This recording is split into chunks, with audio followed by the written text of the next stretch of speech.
Le sport favorise-t-il le vivre ensemble ou est-il un miroir de la compétition et de l'individualisme?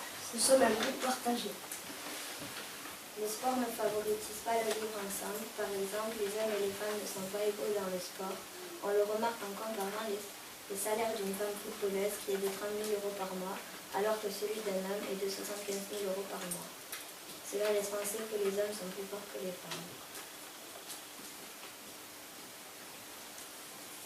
Je pense que le foot favorise le vivre ensemble car au foot, si une personne perd, tout le monde perd et si une personne gagne, tout le monde gagne.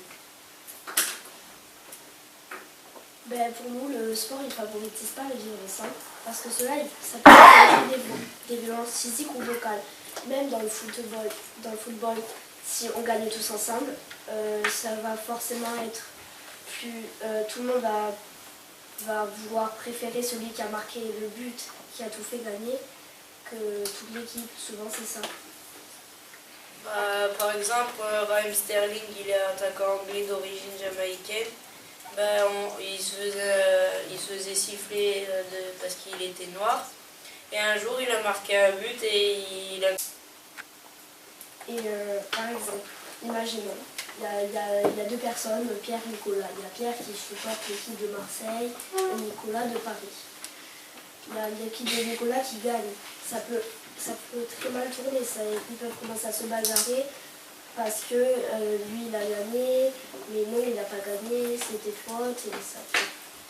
Même ils peuvent agresser les arbitres quelquefois parce qu'ils disent l'arbitre il a fait n'importe quoi.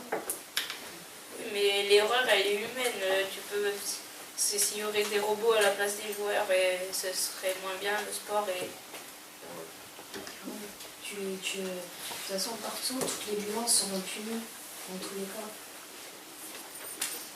Et comme il l'a dit, par exemple, le club de Cagliari, il a eu une amende de 5 000 € pour avoir jeté des bouteilles en plastique sur le terrain. Parce que, voilà, ça se fait pas, quoi.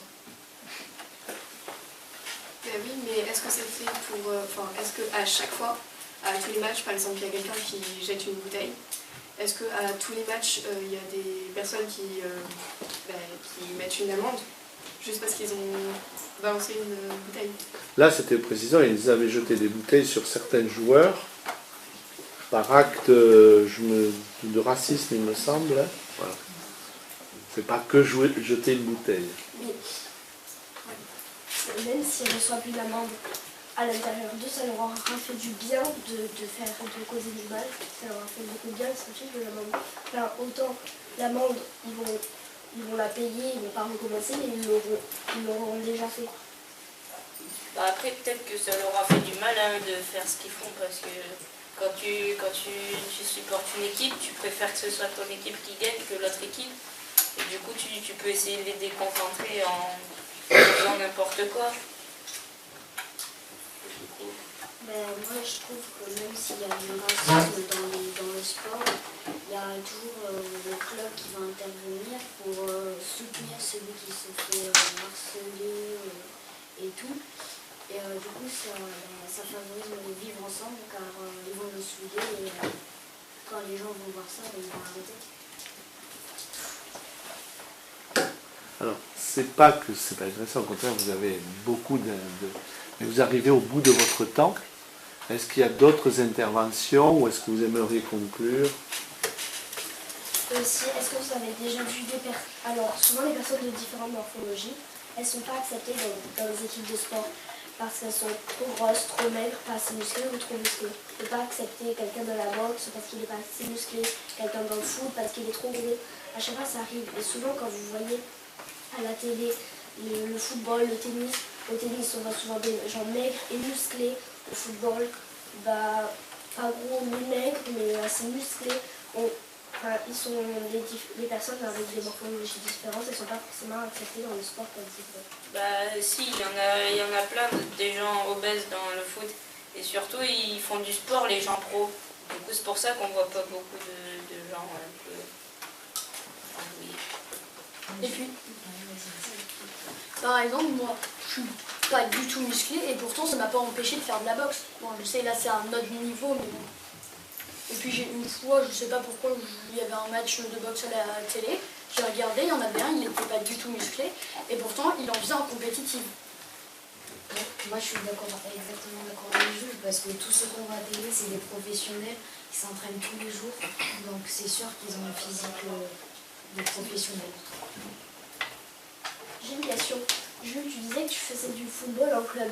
Est-ce que ça t'est déjà arrivé de voir des gens s'insulter ou dénouer leur lien d'amitié ou même se battre parce qu'il ne s'était pas passé la balle ou parce qu'il a je sais pas, Bah il oui, a il y en a forcément pour quand ils sont énervés, mais après tout le temps, moi, un jour je me suis énervé un peu contre quelqu'un, et dans les vestiaires, je lui ai donné mon pardon parce que ça se faisait pas.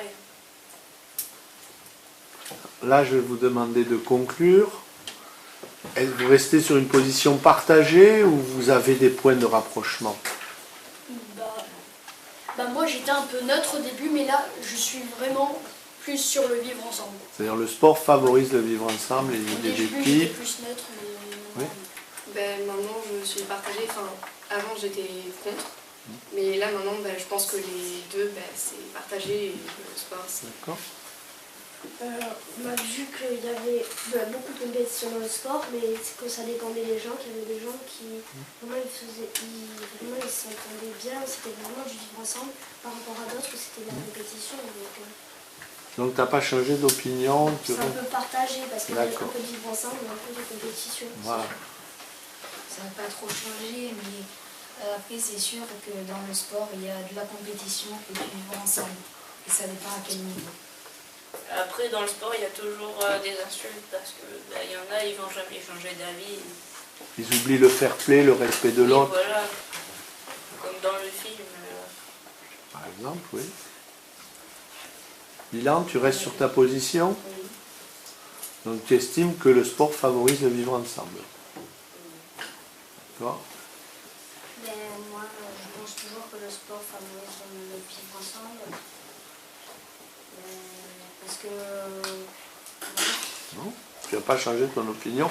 J'aimerais savoir une dernière, si tu as évolué. Moi, je suis partagée. Il y a des arguments qui disent que le sport favorise le vivre ensemble, mais d'autres qui favorisent plus l'individualisme et la compétition.